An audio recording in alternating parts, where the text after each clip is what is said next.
United and Falcons fans, welcome in to that Atlanta Sports Show. I'm your host, Jeremy the Impact York. This is Impact Media's weekly show all about Atlanta United and the Atlanta Falcons, all about that Mercedes Dome. I think we'll call it the dealership. I like calling it the dealership. We're going to call it that for now. Lots and lots of amazing United and even Mercedes-Benz Dome news. Not really any Falcons going on right now, but they're quiet. That's a good thing. Usually teams that are talking right now, it usually means things aren't great. If they're talking right now, they're trying to stir something up. If they're not talking right now, stay tuned. They've got something really cool. But before we get into all of the United and Mercedes news, I want to tell you guys that you guys can like, comment, send your questions, comments, suggestions. You can subscribe to the show on all the social medias. We implore you to go to YouTube.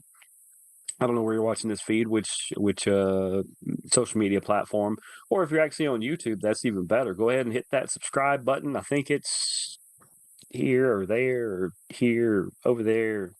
It's somewhere. Click the bell. That way it'll let you know every time a new episode drops. You will get those notifications. You'll be able to watch us just as soon as these things come out. Impact, IMPACT _ that's the little line at the bottom. Media, MEDIA. And then there's another underscore. So there's two underscores, like one here, and there's like one here. So definitely go do that. If you want to go check out our hockey channel, Board Check 99 is the YouTube one for that. All the rest of our content is on Impact _ Media _ like I said, there's a lot to get into. I'm going to start with the United news because I think you guys know what the other one is, but I've been back and forth on this as to if I'm more excited by the United news this week or by this other news. I think they are both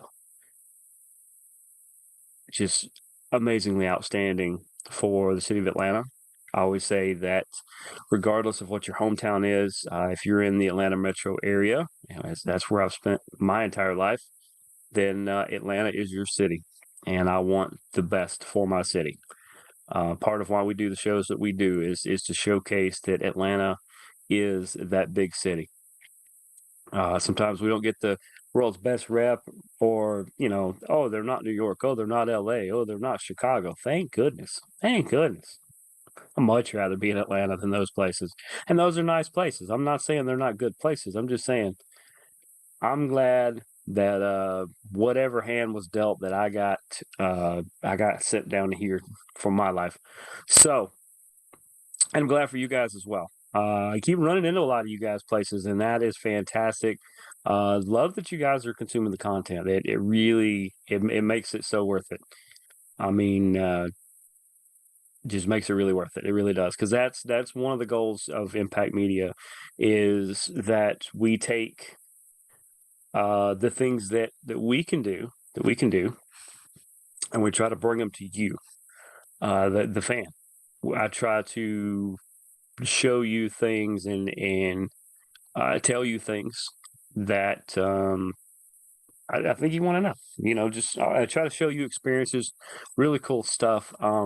At the Benz this year, we're working on some different fun things. We're waiting to hear back some things we're trying to do with the squad this year and with the stadium. And if you follow some of my other content, some of the videos where I've showed you other parts, I plan on doing that this year. That I'm going to show you different parts of Mercedes-Benz that are really cool that you should check out. Maybe this summer we'll do some with some Braves. I know we don't really cover any Braves here, but that won't stop us from being out at the TP at Tourist Park, and just showing you some really cool spots that maybe you knew about, maybe you didn't, just hidden gems. But let's jump into this content. I want to tell you about Atlanta United. What did Atlanta United do this week? Well, they had their second preseason game. It was up in Athens. Nice field, nice facility up there.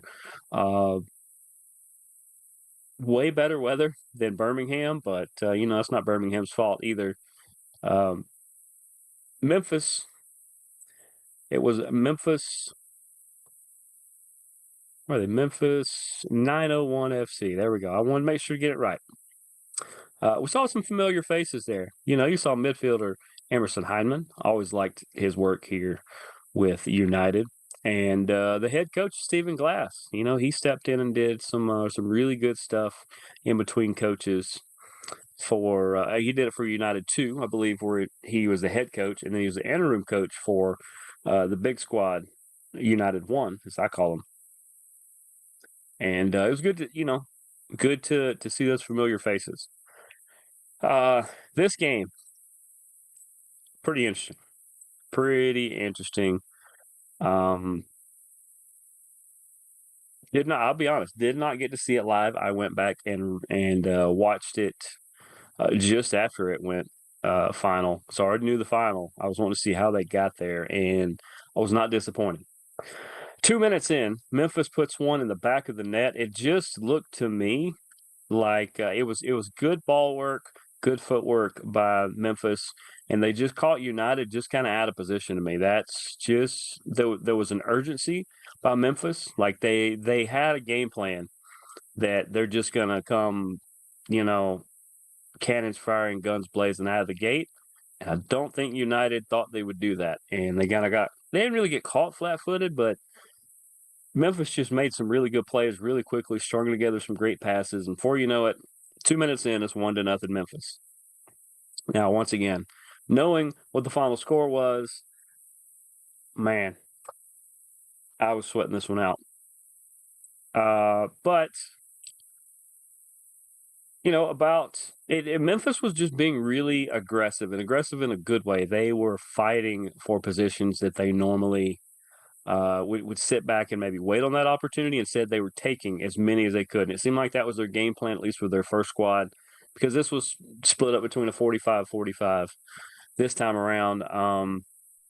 I know they played all their players. I believe we had 2 left by the time it was over, but squad won. Then they started to kind of put things together a little bit. Memphis earned the yellow card that they got in the 10th minute. A lot of physicality in this one. I think there were like 30 fouls between the two teams, and this was a friendly.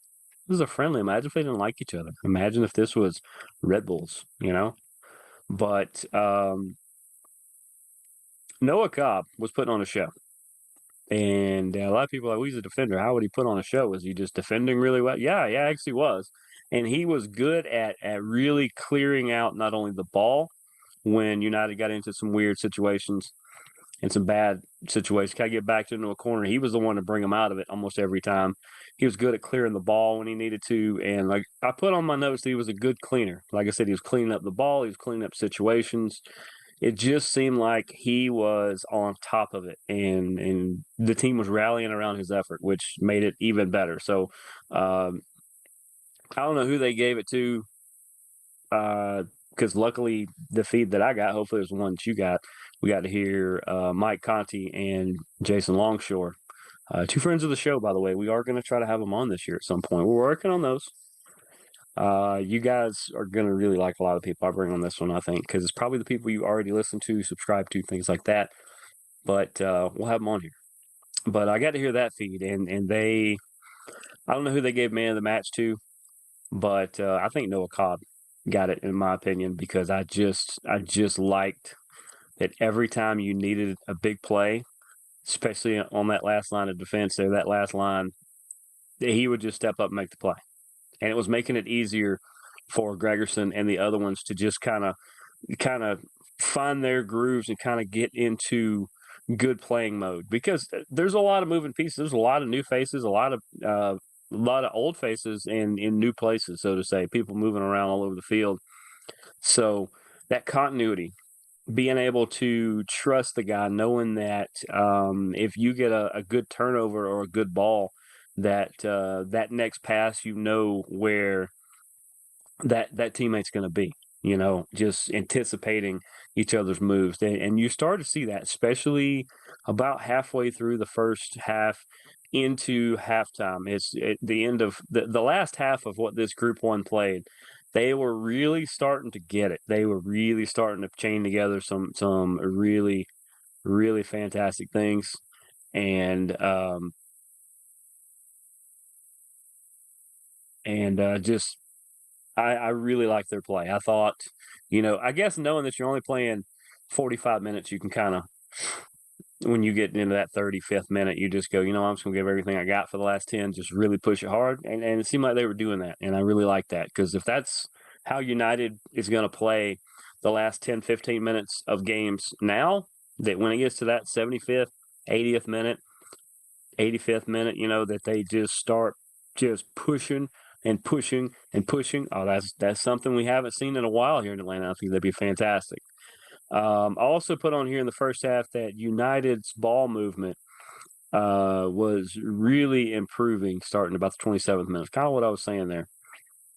And they got a ton of corner kicks in the first half, and they got probably, I bet they had 7 or 8, or it seemed like they had 4 or 5 in the first half, and they had probably 4 or 5 in the second half, and they were earning every one of them. It wasn't.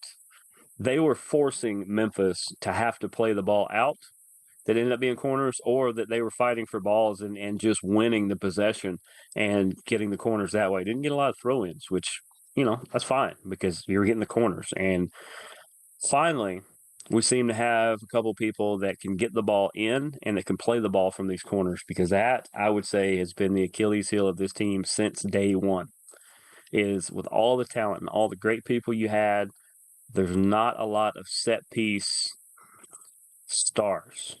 Now you got people that can score on the run, they can score on the long ball, they can do all the other stuff. But if it's a set piece, if it's a throw in, if it's a corner, that stuff, it just seems like maybe Almada. You could say Almada if it's in the field, but those corner kicks, we haven't been that great at corners. And corners is one of the better ways to set up scoring opportunities. Even if you don't score on the corner, usually the aftermath leaves you a ball right in the middle that you can put behind. So I really enjoyed the effort of that. I really thought it was a really good first half.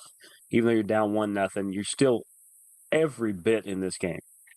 So we move to group number 2, and I got to give Memphis credit too, because they lost like 2 starters in like the first 10 minutes of this game, and had to randomly play people off the bench. Not randomly, but they had to play people off the bench that weren't necessarily warmed up, and I felt like they did a good job.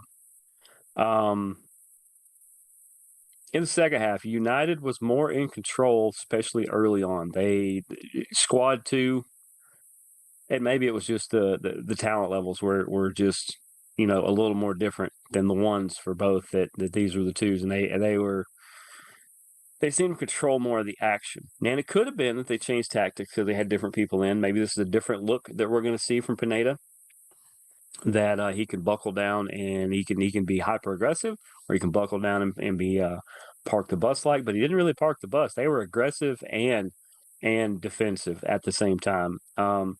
Big chances around the 78th minute. Just great ball movement.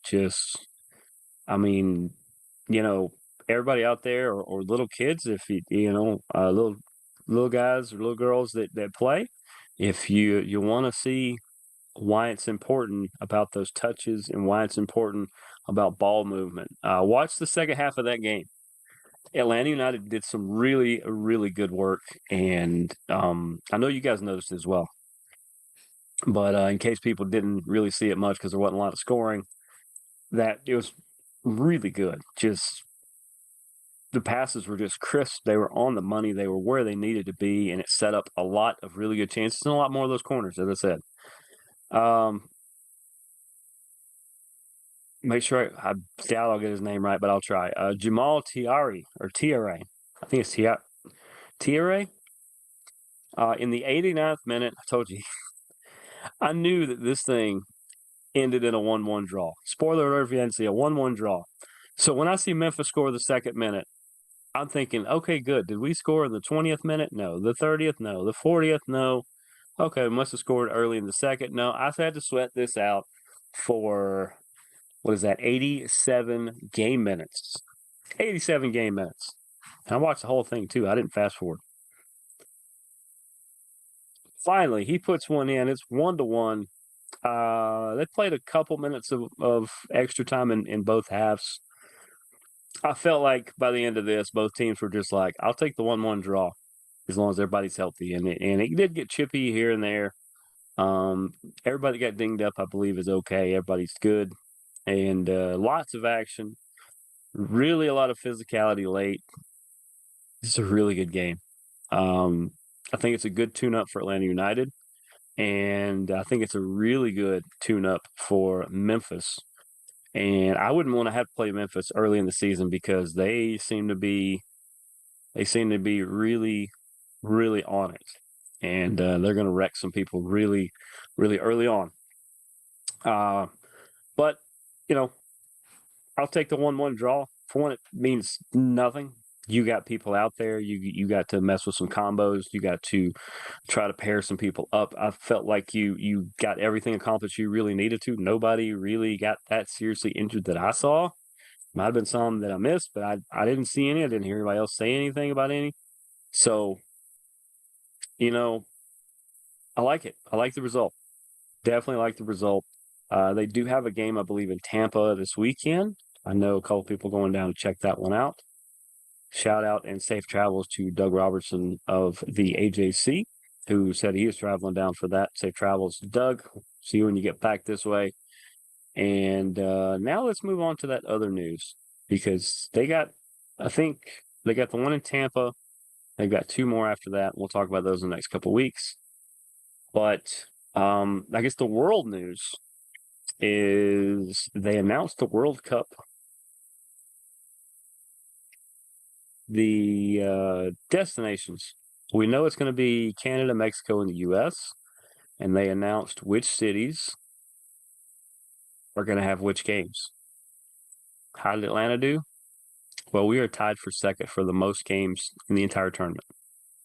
Tied for second. It's us and like New York. Now, New York gets the final. That's fine. New Jersey. I think it's at the Meadowlands. Give it to them. It's fine. But here's what Atlanta gets. So at Mercedes-Benz Stadium, there are going to be five. Count them five. 1, 2, 3, 4, 5. 5 pool play matchups. So whichever group of teams we get here, we are going to get to see 5 of their group matchups here in Atlanta. That's crazy. So what? There's a pool of 4 teams. Isn't that how they're doing it? So you play each team. So you'd have 3 games. So 5 of the 12 games played are going to be right here, right here. Well, not here, not here in the library here, but at Mercedes-Benz, the home of Atlanta United, the home of Atlanta Falcons. We're getting 5. 5. That's just it. You could have knocked me over with a feather, and I don't think I was the only one. There was a lot of media people. There was a lot of you guys that were just like, "We got 5 pool games. That's incredible." I'll be honest. When I heard this news, I was covering the Atlanta Gladiators game. You guys know we cover hockey. We cover the Atlanta Gladiators. I was in media row when this dropped, and since the Gladiators were not having the world's best third period at that point, oh man, what a highlight! We got into a break, and Liam Godimer, who is the play-by-play for Atlanta United, I mean not Atlanta, for the Atlanta Gladiators, and does a fantastic job, by the way. You should check it out. And the main intern up there with us, JD, I think it's Kuchki. Yeah, hopefully I said that right, JD. Um, they looked over because I was just like looking around, slightly just amazed and bewildered, and they're like, "What's going on?" I was like, "They just announced how many World Cup games we're getting." And they said, "Oh yeah," and I said, "Yeah, we're getting 5. We get 5 pool games." And they go, "Really?" I was like, "Yeah, 5 of the 12 are gonna be here in Atlanta, or right up the road from where we're at." They're like, "Oh, that's incredible." I said, "I'm not done. I can do better than that. I can top this multiple times." They go, "Well, how can you top that?" Okay, so besides these 5, we get a round of 32. round of, because pool play, the top two from each go into the bracket. We get a round of 32 game. They're like, oh, that's incredible. I was like, let me tell you more. We get a round of 16. So not only we get a round of 32, we get a round of 16. They're like, oh, man. I mean, I don't know how it could be any better. I do. And I said that. I said, I know how it could be better. They said, oh, yeah? And I was like, yeah. I was like, so this tournament's going to have a round of 32. Then we're going to have a round of 16. And we got one of each of those. Yeah. I said, in the round of 8, we didn't get one of those. Dang. Round of 4, we got one of those. And they said, what? I said, one of the 2 semifinal games are going to be right here in the A. We get a semifinal.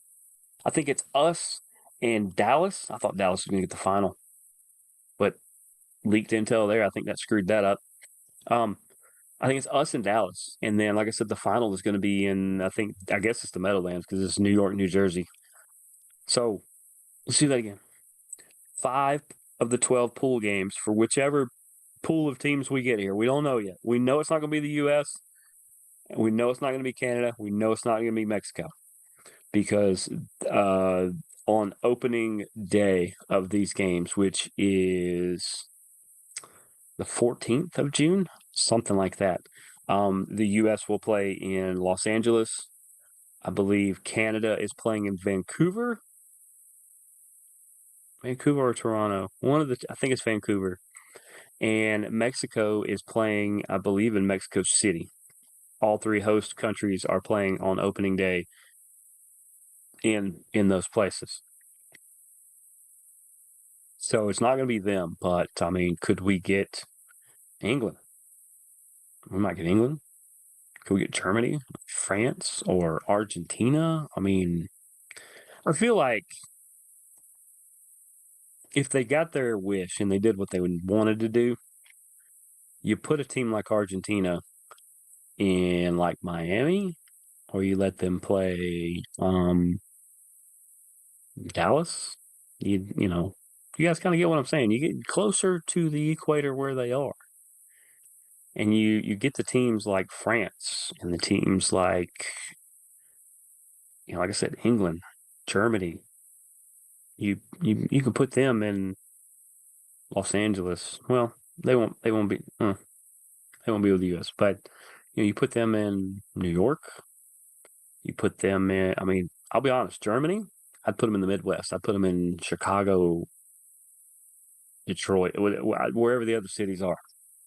There are strategic ways you could set this up and maximize the exposure. But so 5 of those pool games, and then we get around to 32. So if the U.S. does really well, or whoever your favorite team is, if it's not the U.S., no problems there.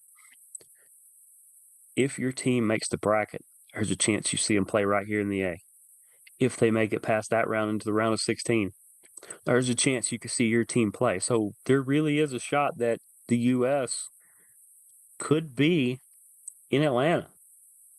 Germany could be in Atlanta. I know I keep saying the same teams. Argentina, Brazil. Forgot Brazil. How did I forget Brazil? There's these big teams. There's a chance they play right here in the A. Even saying it now,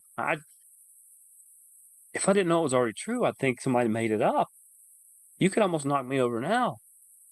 This is so big. If you watch this show, then you're big football or big soccer anyway, big football, actual football or American football. This is like World Cup games. To put this on a world scale, are like Super Bowl games, especially when you get in the round of 32, round of 16, you get into that bracket. But it also depends on the pool bracket. I mean, you can really get some incredible matchups there. But just think, we're going to have 8 Super Bowls this summer. 8 Super Bowls, basically, where the whole world's going to be watching the A. I think we're gonna really make people love Atlanta. We really are, because we're going to showcase how great this city is, and we're going to put on such a great event each and every time. And grass. Hey, forgot that. The turf's coming up. Starting in a couple of weeks, I think they are ripping the turf up. They are putting the grass in, putting the grass in, and they have some like photo lights, photon lights, or some. They're to the effect of the ones you put in a greenhouse or something. I think it helps the grass grow because there's not enough sunlight that comes in that building in order to keep the grass where it needs to. It's going to be great because we're going to see United play a lot of games on the grass. We're going to see all this throughout the summer. I think then at some point they put the turf back, and it's mostly because of the other events. If you had grass, it just makes it so hard to do concerts and Monster Jam and everything else that it just makes better sense with turf, guys. Just enjoy the grass while it's there. Um, and then the semifinal. The semifinal. That means the winner of the last game played here in Atlanta is going to the World Cup final. That's and that's on July 15th. I don't know what day that is. There's a couple calendars around me somewhere. But these games. All right, let me tell you these games. The five pool games we're gonna get June 15th. It's a good buddy of mine's birthday. Happy early birthday to him. We'll talk about that closer to it. June 18th to the 15th, the 18th, the 21st, the 24th, and the 27th. We're talking every 3 days. A couple of those fall on weekends. Some of those are during the day. I'm going to talk a little bit about tickets too, because I heard a little bit on that. And then the round of 32 is going to be on July 1st. Okay, that should be good. Thank goodness it's not July 4th because the Peachtree would be insane. We will definitely be at that. There's going to be opportunities where if you want to invest in Impact Media or you want to invest in me, you want me to slap your name across my T-shirt or a hat or whatever, there'll be some opportunities you can do that. Anybody can do that. It's not just companies. But July 1st and July 7th, those are the round of 32 and the round of 16, respectively. And then, like I said, on July 15th is that semifinal, which means the final is probably on the 22nd. Let's see, 22nd, 23rd, somewhere in there. We'll figure out what day that is. But just incredible, just absolutely incredible news, guys. Whew. Wow. I'm kind of glad we're to the end of the show. As much as I love doing this show, because I am spent now. I just got worked up over the World Cup again, and it's not happening until June. We're getting grass in the dome. I mean, in Mercedes-Benz Stadium. So many exciting things we got set up coming here soon. I said, you guys are gonna start seeing some faces other than this one here soon on here. You'll still see this face, but you'll see some other ones alongside of us there, like I was just doing some magic or something. Other than that, I think that's going to do it for this edition of That Atlanta Sports Show. Not just any sports show, not this sports show. It is That Atlanta Sports Show. I am your host, Jeremy the Impact York. We will see you guys next week. I think I need a nap. We'll see you guys next week.